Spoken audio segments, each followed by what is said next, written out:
Look at it. The ultimate modern fantasy. You sell the suburban house, you buy 10 acres of timber and you decouple from the grid.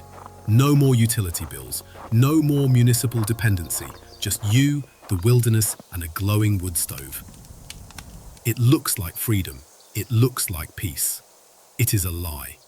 What the survival industry and social media influencers are selling you is the culture trap.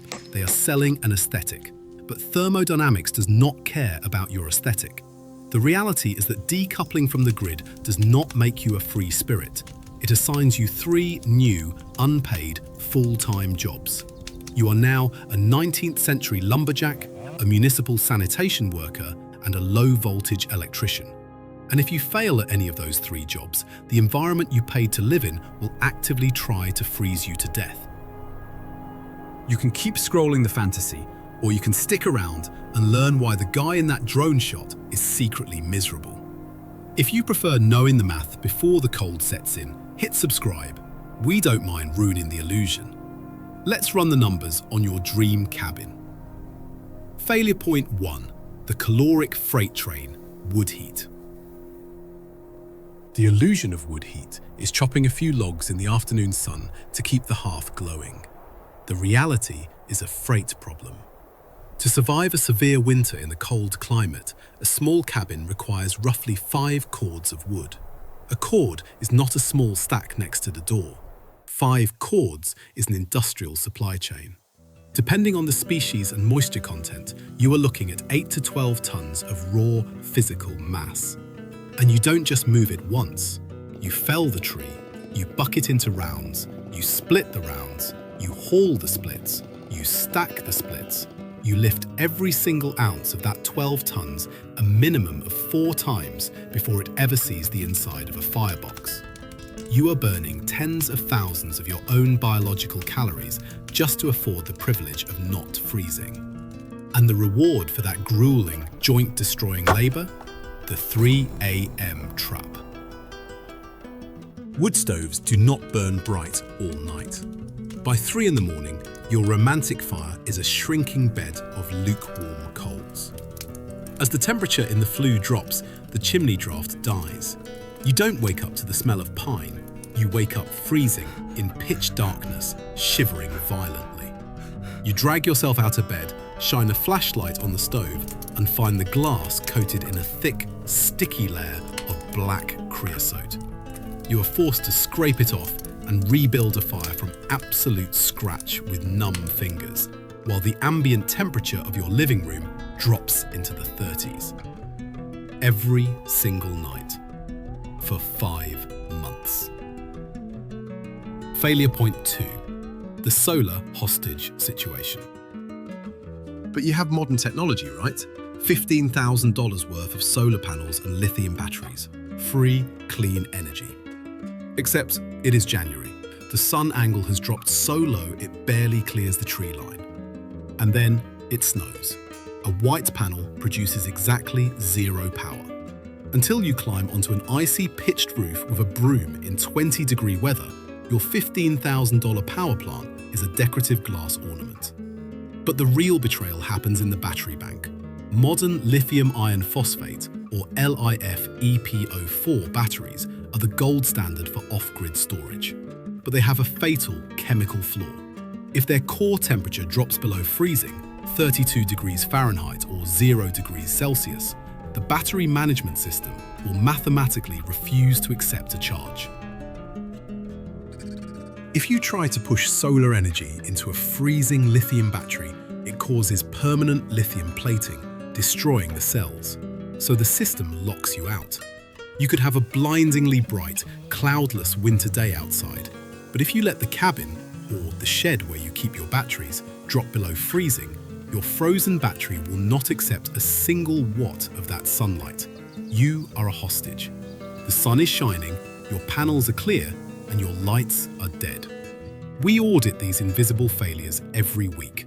Most people buy the hardware and ignore the physics until they are sitting in the dark.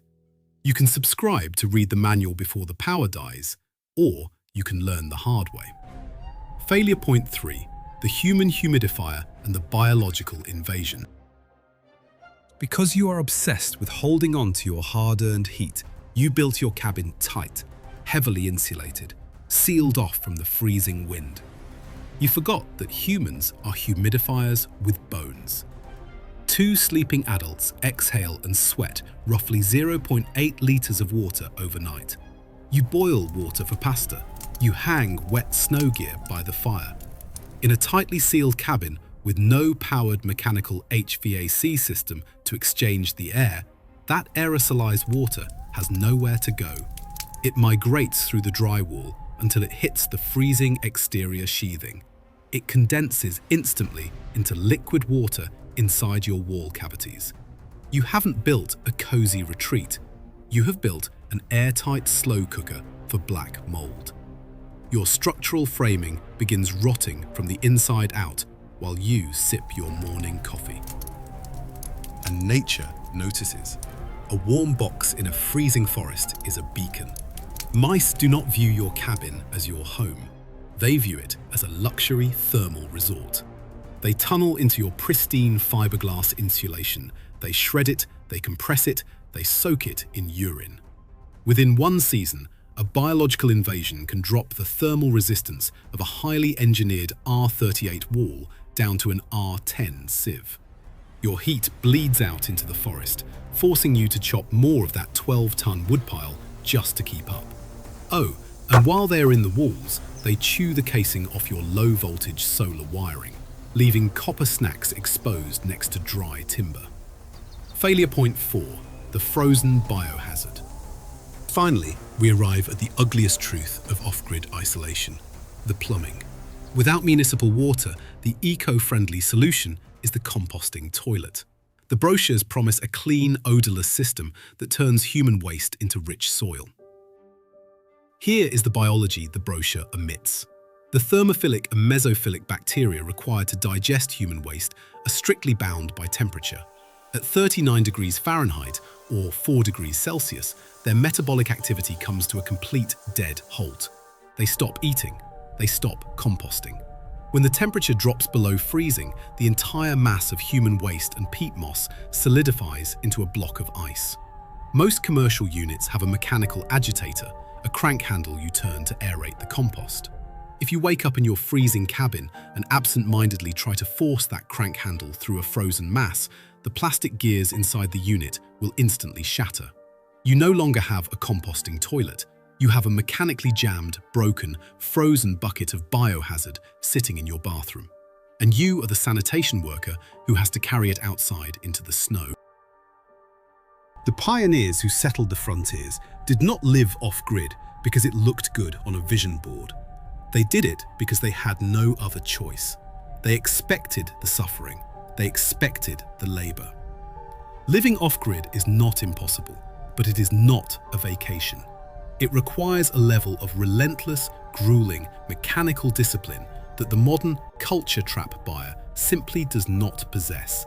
You cannot buy your way out of the second law of thermodynamics. You cannot negotiate with a frozen battery, and you cannot reason with the cold. You can either master the physics, or the physics will break you. Subscribe. We don't sell the fantasy. We sell the math.